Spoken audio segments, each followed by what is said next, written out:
Plus a naught is equals to 0। देखिए ये हमारे कोफिशिएंट में था।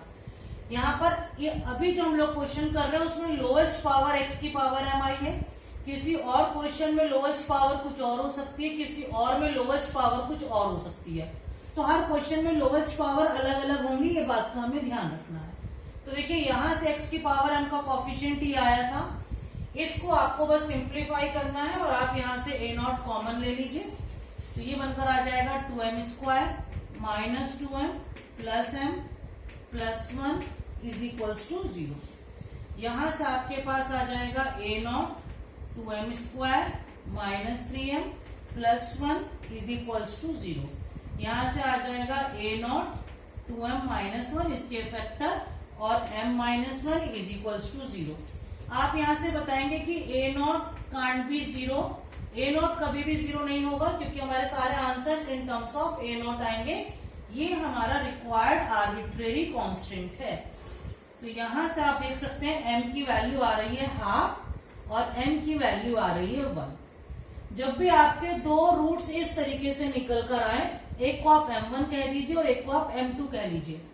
जब भी आपके रूट्स इस तरीके के निकल कर आए कि जिनमें जो डिफरेंस है वो एक नंबर का ना रहे, किसी एक फंक्शन एक नंबर का ना रहे, ऐसे में ये हमारी पहचान है केस 1 की। तो केस 1 ये कहता है कि जब आपके रूट्स रियल और डिस्टिंक्ट आए,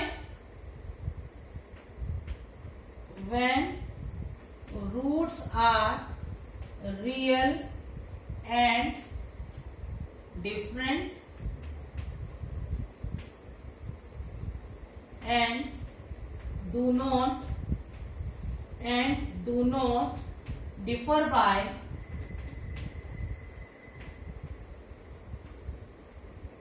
an integer। जब भी आपके रूट्स रियल आए, डिफरेंट आए and do not differ by an integer, इन दोनों में इंटीजर का अंतर नहीं होना चाहिए। इसका मतलब आप कह सकते हो कि एक आपका होल नंबर आ जाए कोई भी इंटीजर और एक आपका फ्रैक्शन में आ जाए। अगर इस तरीके का होता है तो ये हमारी पहचान है किसकी, केस 1 की। तो इसका क्या मतलब समझ में आ रहा है कि जब भी आप लोवेस्ट पावर ऑफ x का जो कोफिशिएंट है उसको 0 के बराबर करते हैं तो वहां से हमेशा रूट्स निकल कर आएंगे और रूट्स आपको ये बताएंगे कि केस कौन सा लगेगा और केस हमें ये बताएगा कि आपका कंप्लीट आंसर कौन सा होगा।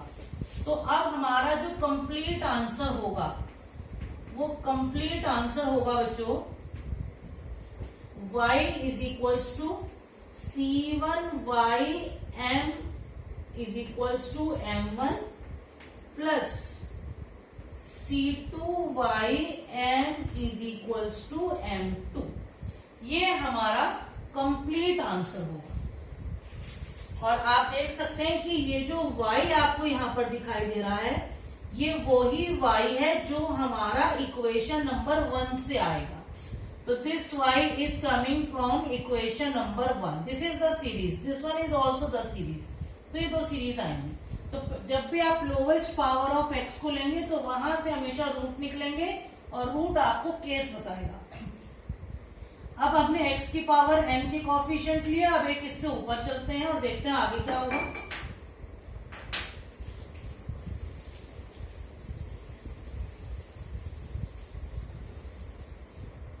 अब हम कोफिशिएंट लेंगे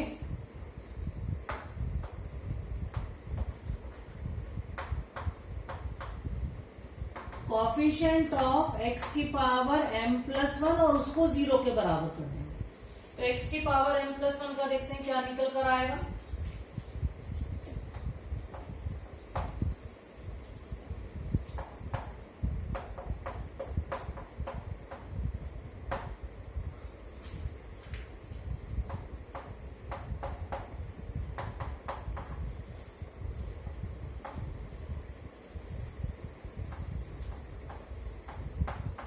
ये निकल कर आया है। आप देख सकते हैं इसमें एक टर्म a नॉट की है और बाकी टर्म a1 की है। तो इनको आप अलग कर लीजिए। पहले a1 की सारी टर्म्स को कलेक्ट करेंगे।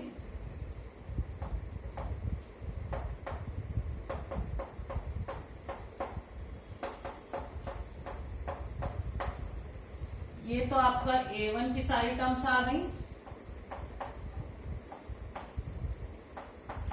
ये निकल कर आया, और यहां से अब आपको निकालना है A1।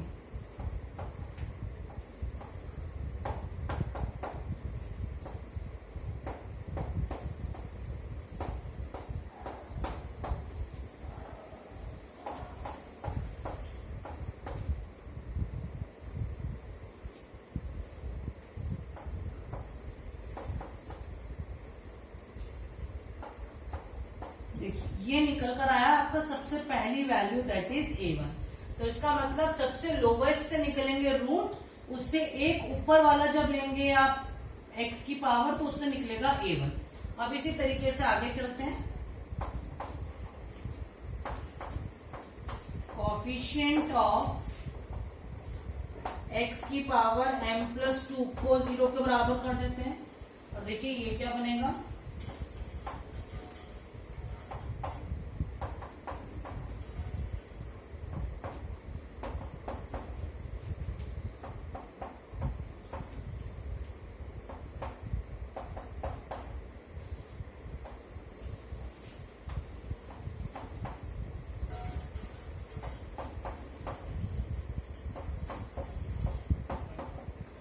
ये बनकर आ रहा है।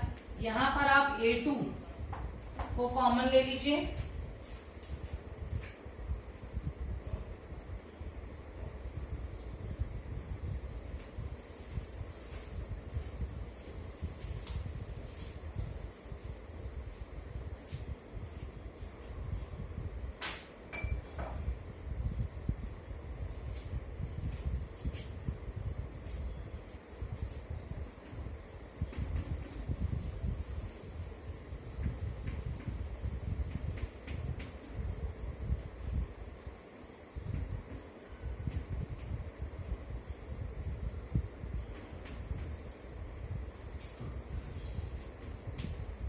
A2 को अलग से लिखना है और A1 के फैक्टर्स को अलग से लिखना है, और यहां से आपके पास निकल कर आएगा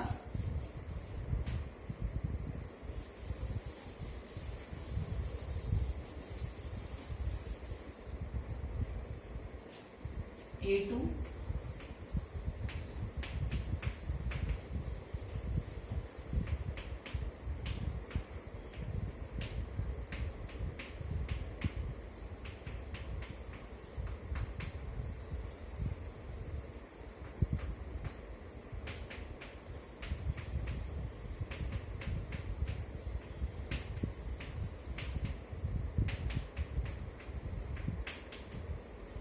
और आप देख सकते हैं कि आपके पास A2 की वैल्यू आ रही है -2 अपॉन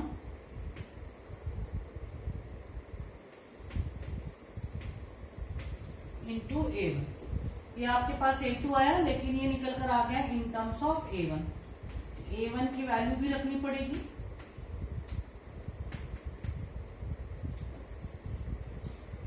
A1 की वैल्यू आपने निकाली थी -2 अपॉन 2m+2।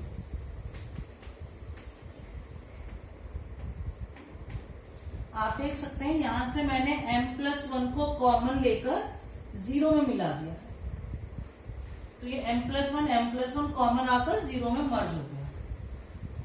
तो वैल्यू आ रही है 4, और यहां पर था A0, तो 4 अपॉन 2m+3 और 2m+2 इंटू A0। ये आपके पास आ गया A2। तो अभी तक हम लोगों ने क्या क्या निकाला है, सबसे पहले हमने x की पावर m का कॉफिशिएंट लिया, उसको 0 के बराबर रखा तो रूट्स निकल कर आए।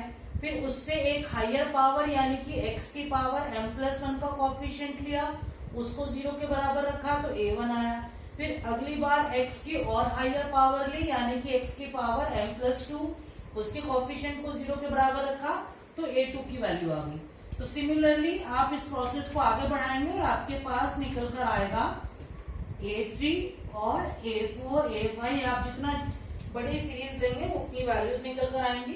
तो इस तरीके से देखिए आपके पास A3 निकल कर आएगा,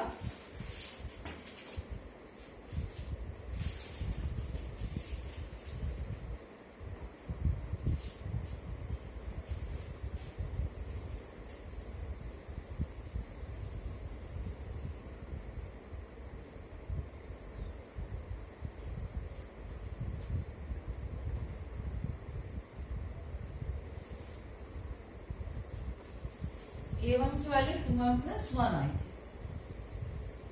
ये A1 की वैल्यू 1 आई। तो देखते हैं A3 क्या आएगा।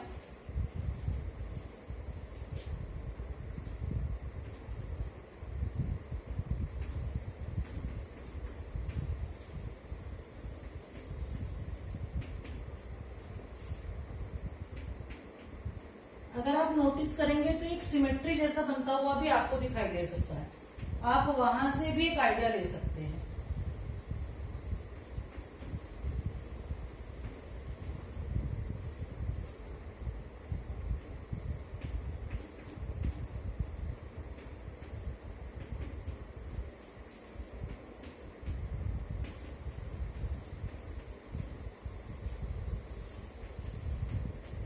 आप देख सकते हैं सिमेट्री बनती हुई आ रही है।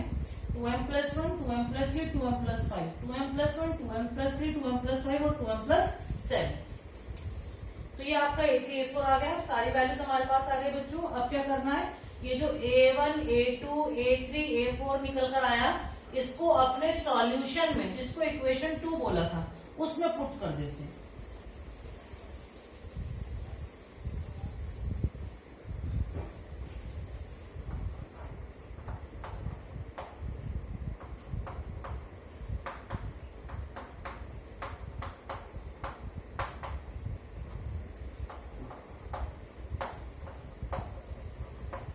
Solution that is equation number 1, equation number 2 किसको बोला था सॉल्यूशन, एक बार देख लेते हैं। सॉल्यूशन हमने बोला था y is equals to a0 x की power m plus a1 x की power m plus 1 plus a2 x की पावर m प्लस 2। यही हमारी इक्वेशन नंबर 2 थी। a0 x की पावर n, a1 x की power m plus 1, a2 x की power m plus 2, a3 x की power m plus 3। इसमें सारी की सारी वैल्यूज को पुट करना है। तो देखिए क्या बनकर आएगा। a0 तो हमें निकालना नहीं होता, तो ये तो आपका ऐसे ही रहेगा। अब आपको a1 की वैल्यू पुट करनी है, और a1 की वैल्यू क्या आई थी हमारे पास, a1 की वैल्यू आई थी -2 upon 2m plus 1 into a0। ये आई a1 की वैल्यू, और यहाँ पर आ जाएगा x की पावर m प्लस 1। फिर प्लस अब की बार a2 की वैल्यू क्या आ रही बच्चों, a2 की वैल्यू थी 4 upon 2m plus 1, 2m plus 3 into a0। ये वैल्यू आई थी a2 की, और यहां पर आ जाएगा आपका x की पावर, a2 के साथ x की पावर m प्लस 2। फिर a3 की वैल्यू, a3 की वैल्यू थी -8 upon 2m plus 1, 2m plus 3, 2m plus 5 into a0 x की power m plus 3 and so on. अभी हम इतना लिख लेते हैं। तो ये जो निकल कर आया बच्चों, ये हमारा सॉल्यूशन है। This is not complete solution. Complete solution क्या है, कंप्लीट सॉल्यूशन ये कहता है, ये आपका सॉल्यूशन,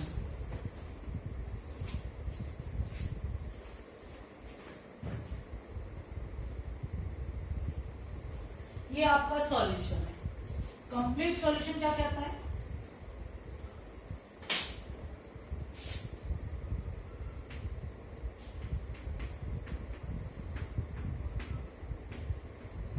ये सिर्फ सॉल्यूशन है।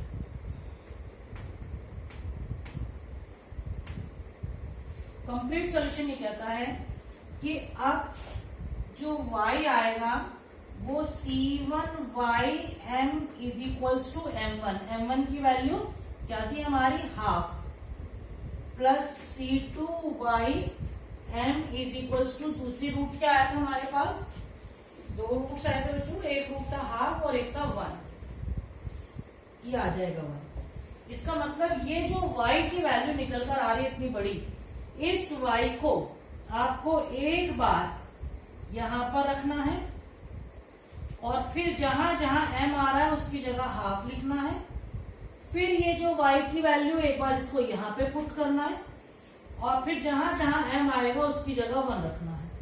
तो इसका मतलब ये जो y की वैल्यू एक बार ये हाफ के लिए निकालनी है और यही y की वैल्यू एक बार 1 के लिए निकालनी है और फिर इस आंसर में रखनी है, तब जाकर हमारे पास आएगा कंप्लीट सॉल्यूशन। तो पहले मैं y की वैल्यू हाफ के लिए और y की वैल्यू 1 के लिए निकालने जा रही हूँ। ये जो इक्वेशन आई इसको हम इक्वेशन नंबर 3 बोलते हैं और अपने कंप्लीट सॉल्यूशन को इक्वेशन नंबर 4 बोलते हैं। देखते हैं किस तरीके से आएगा।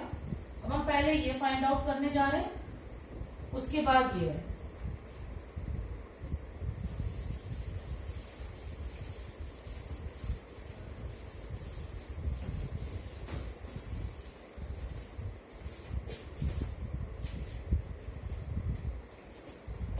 तो देखिए जो y हम लोगों ने लिखना है, जहां जहां m है उसकी जगह पर हाफ, देखिए वो क्या बनकर आएगा, वो आ जाएगा आपका a नॉट x की पावर हाफ, आप कॉमन ले लेना,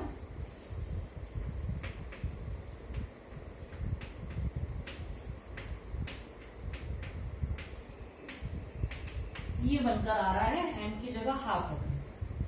और जब आप m की जगह पर 1 रख रहे हैं तो देखिए क्या बनकर आएगा,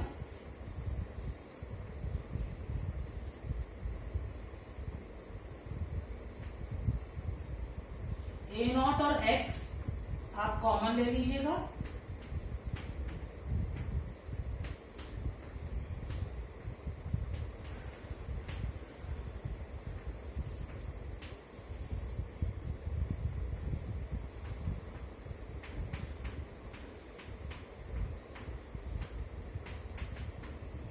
ये वैल्यू आपकी आ रही है 1 के लिए और ये वैल्यू आ रही है आपकी हाफ के लिए। तो नाउ पुट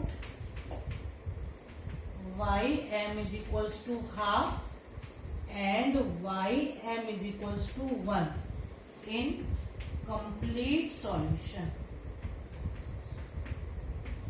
और कंप्लीट सॉल्यूशन क्या था हमारा, इक्वेशन नंबर 4।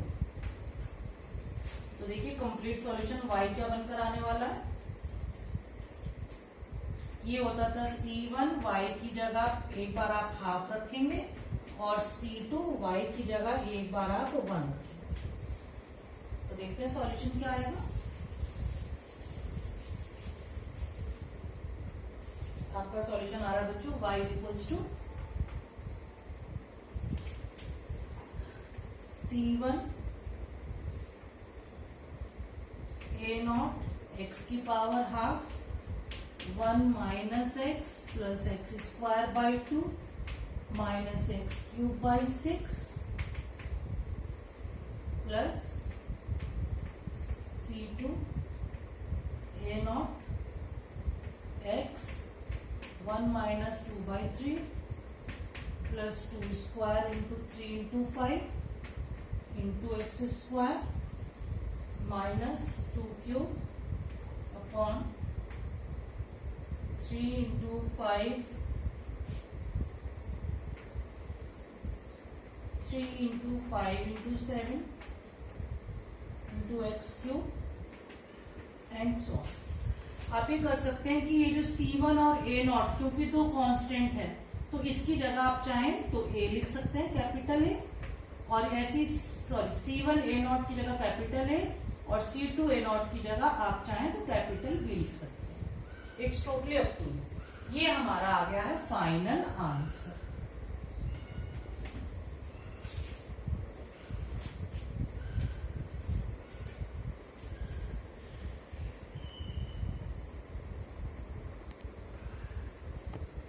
जो आई होप आपको मेथड समझ में आया। थोड़ा सा एक इक्वेशन इसमें काफी लेंथी बनेगी, वहां पर ही गलती होने के चांसेस हैं, बस उसको आपको संभल के करना है। उसके बाद आपको आप देख सकते हैं, एक बार क्वेश्चन को अच्छे से नोट करेंगे कॉपी में, उसके बाद एक बार आराम से उसको रिवाइज करेंगे and you will get the clarity upon the question. I think it's enough for the day. Thanks everyone.